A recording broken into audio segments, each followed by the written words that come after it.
Oh. Mambo nao jamani. Vipi kuja yule mwanamke ulozaa naye ndo akawa anasemaje mtoto naumwa malaria? Sasa wewe utakusema nini hapo mzee wangu? Yule dada anasema mtoto anaumwa malaria au kuna kosa? Mambo hapo unaweza kunitumia message lakini unaweza kunitumia message. Mbona unazingua vitu vingine lakini. Wewe Shafi. Huyu bwana nikwambia mwanangu anaitwa Nanga, mtu wa ucheshi sana, mtu wa matani. Ucheshi, mtoto anaumwa afu malaria. Sasa mtoto anaumwa hapa anafuata nini lakini Nanga? Kwanza Shafi. Kumbe una mtoto?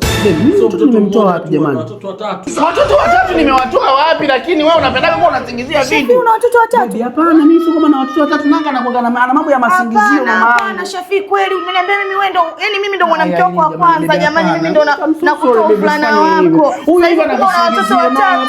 Mimi tunajua mistaki. Shafi, kumbe wewe ni muongo wewe. Umekosa nini kwangu mimi hivi? Kweli umekosa nini kwangu Shafi? Huyu anakuwa mnafiki baby. Shafi, mimi kuanzia leo mimi na wewe basi sikutaki, toka. Shafi, kumbe wewe ni muongo sana. Eti mimi ndo nakutoa usichana wako, uvulana wako kweli mpaka nakosea. Sikutaki na usije nyumbani kwangu, sitaki. Kuanzia leo mimi na wewe basi. Mshenzi mkubwa wewe.